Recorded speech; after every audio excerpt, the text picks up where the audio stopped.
বলে যুদ্ধ করি, মোরা একটি ফুলকে বাঁচাবো বলে যুদ্ধ করি। মোরা একটি মুখের হাসির জন্য অস্ত্র ধরি, মোরা একটি মুখের হাসির জন্য অস্ত্র ধরি। মোরা একটি ফুলকে বাঁচাবো বলে যুদ্ধ করি, মোরা একটি ফুলকে বাঁচাবো বলে যুদ্ধ করি। সবার কেমন লেগেছে? আপনারা সবাই কেমন আছেন? শিক্ষার্থীরা একটু হাত তুলবেন। শিক্ষার্থী তো অনেক কম দেখা যাচ্ছে, অভিভাবক বেশি। সবাই একটা হাত তালি দিবেন। প্রোগ্রামে এসে আপনাদের কেমন লাগছে? জোরে বলতে হবে। শিক্ষার্থীরা, আজকের অনুষ্ঠানটা তোমাদের কেমন লাগছে? আরো জোরে বলো, কেমন লাগছে? তোমাদের থেকে আজকে একটি কারেন্ট নিউজ নেব। ফুটবল বিশ্বকাপে ফাইনাল খেলবে কোন কোন দল বলো তো? আরো জোরে বলো। আজকের এই উত্তরের দ্বারা বোঝা গেল তোমরা সবাই সেরা, দেরে সেরা। এই জন্য আরেকটা হাততালি হবে। বাংলাদেশ কিন্ডারগার্টেন অ্যাসোসিয়েশন বিকে কর্তৃক চট্টগ্রাম বিভাগীয় কমিটি কর্তৃক আয়োজিত কৃতি শিক্ষার্থী ও গুণীজন সংবর্ধনা 2026 অনুষ্ঠানে উপস্থিত আজকের প্রধান অতিথি বিশিষ্ট সমাজসেবক ও শিক্ষা অনুরাগী মোহাম্মদ জাহাঙ্গীর হোসেন,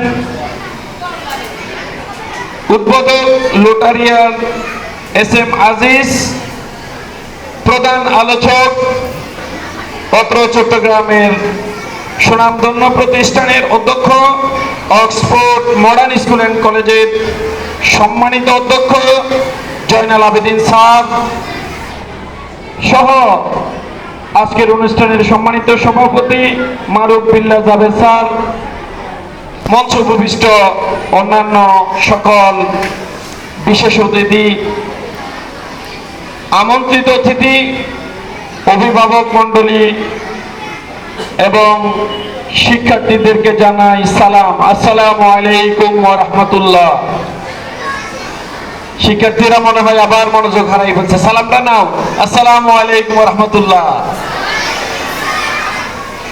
তোমরা কি আমার কথা শুনতেছ? তোমরা তো সেরাদের সেরা।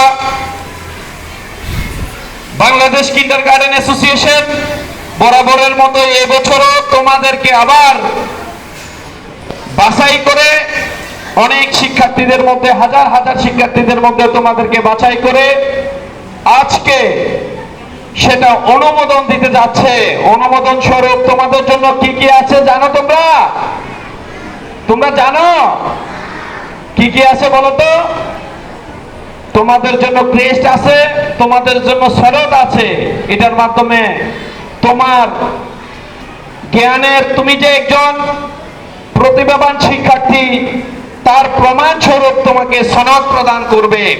প্রিয় অভিভাবক মণ্ডলী, আপনাদের জন্য দুই একটি কথা। রিসেন্টলি আমরা একটা আন্দোলন দেখেছি, ইন্টারমিডিয়েট শিক্ষার্থীদের আন্দোলন। আপনাদের ছেলেমেয়েরা, আমাদের ছেলেমেয়েরা বর্তমানে চরম একটি পর্যায়ে পৌঁছেছে। আমি ব্যক্তিগতভাবে খুবই মর্মাহত হয়েছি। যে শিক্ষার্থী আজকে ইন্টারমিডিয়েট পড়ে, সে শিক্ষামন্ত্রীর নাম ধরে বলে, যে গুরুজনের সম্মান করতে জানে না, যে বড়দের সম্মান করতে জানে না, তারা এই সমাজে কিভাবে জ্ঞানের আলো ছড়াবে? কি করবে সমাজের জন্য? কি করবে আপনার জন্য? কি করবে দেশের জন্য? প্রিয় শিক্ষার্থীরা, তোমরা যারা আছো, আমাদের পাঠ্য বইতে আগে একটি কবিতা উল্লেখ ছিল, শিক্ষাগুরুর মর্যাদা। আজকে সেটা মনে হয় খুঁজে পাওয়া যায় না, সেটা বিলীন হয়ে গেছে। আজকে শিক্ষার্থীরা শিক্ষক শিক্ষকের প্রতি কিভাবে সম্মান করবে, শিক্ষকের প্রতি তাদের অ্যাটিটিউড কি হবে সেটা ভুলে গেছে সমাজ। আজকে আমরা কোন দিকে যাচ্ছি, আমরা কোন জাতি পাচ্ছি, আজকে আমাদের দেশের ভবিষ্যৎ কি সেটা প্রশ্নবিদ্ধ হয়ে গেছে। যে কোনো সমস্যার সমাধানের একটা আলোচনার পদ্ধতি আছে, প্রক্রিয়া আছে। গত পরশুদিন একটা ভিডিও দেখলাম, একটা প্রিন্সিপালকে একটি কলেজের শিক্ষক যায় একটা প্লাস্টিকের মোড়া দিয়ে বাড়ি দিচ্ছে। এটা কত লজ্জাজনক, দুঃখজনক বিষয়। তাদের অনেক আবেদন, তাদের অনেক প্রয়োজন থাকতে পারে, কিন্তু সেগুলা এভাবে এই সিস্টেমে সমাধান হতে পারে না। আমি আপনাদেরকে বলবো, আপনাদের ছেলে মেয়ের প্রতি আপনারা যত্নশীল হবেন। তারা স্কুলের শিক্ষকের সাথে, প্রতিষ্ঠানের শিক্ষকের সাথে কি ধরনের বিহেভ করে, কি ধরনের মনোভাব সৃষ্টি হয়েছে আপনি ভালো করে জানেন। ওদেরকে সংশোধন করার প্রথম দায়িত্ব হচ্ছে আপনাদের। আর যদি না হয়, সঠিক শিক্ষা যদি আপনি নৈতিক শিক্ষা পরিবার থেকে দিতে না পারেন, তাহলে আজকে যে ছোট ছোট ঘটনা আমরা দেখছি, ভবিষ্যতে এগুলো আরো বৃহৎ আকার ধারণ করবে। ঠিক না ব্যাটি? আপনাদেরকে সচেতন হতে হবে।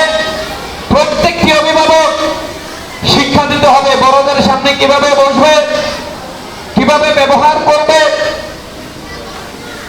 কিভাবে কোন দাবি, কোন অধিকার আদায় করবে। কোন শিক্ষার্থী শিক্ষকের বিচার করতে পারে না, না না। শিক্ষকের বিচার করবে বিদ্যালয় কমিটি অথবা তার মুরব্বী, তার অভিভাবক কেউ গিয়ে কথা বলবে, সমস্যার সমাধান করবে। এমন একটি ট্র্যাডিশন চালু হয়ে গেছে, শিক্ষার্থী যায় নিজের বিচার করে শিক্ষকের বিচার করতে বসে থাকে।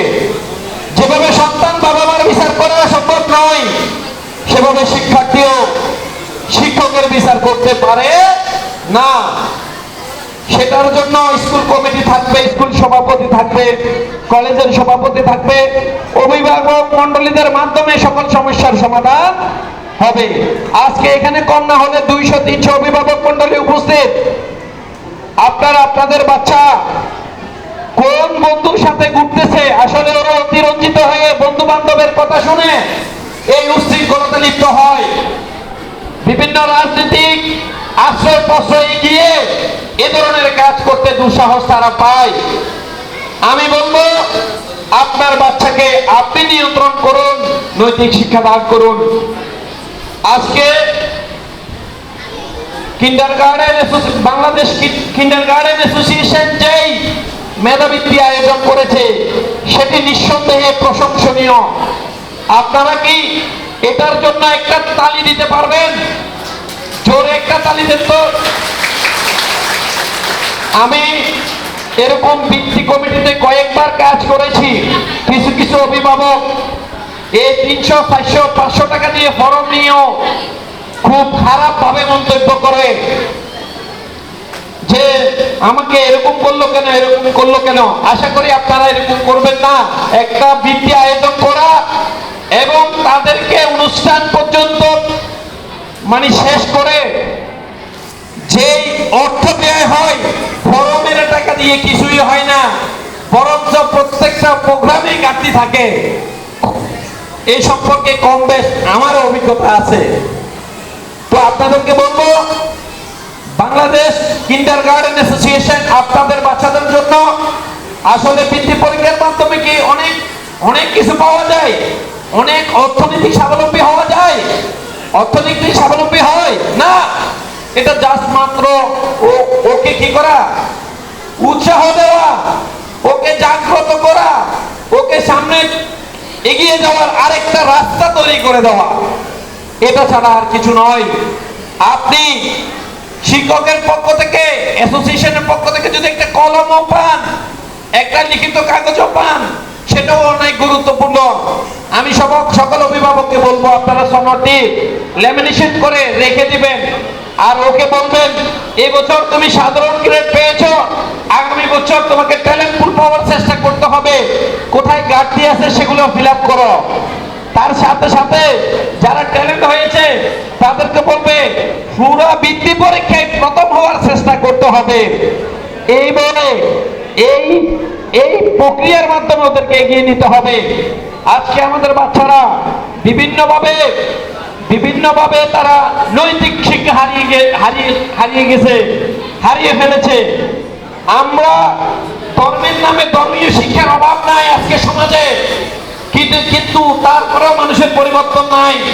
প্রতি বছর এমন কোন ভাড়া মহল্লা নাই যে মাহফিল হয় না, মিটিং হয় না, এমন কোন ভাড়া মহল্লা নাই অনুষ্ঠান হচ্ছে না, নৈতিক কথা হচ্ছে না, কিন্তু মানুষের কোনো পরিবর্তন হচ্ছে না। এটা অনেক দুঃখের বিষয়। যাই হোক, আমার বক্তব্য অনেক কথা বলে ফেললাম। আপনাদেরকে বিশেষ করে আপনারা কেউ মনে কষ্ট নেবেন না। অত্র কমিটির আয়োজকবৃন্দ থেকে ধন্যবাদ জানিয়ে আপনাদের প্রতি আমি আবারও ধন্যবাদ জ্ঞাপন করে সবাইকে সুস্বাস্থ্য কামনা করে সকলের বক্তব্য শেষ করছি। আসসালামু আলাইকুম ওয়া রাহমাতুল্লাহি।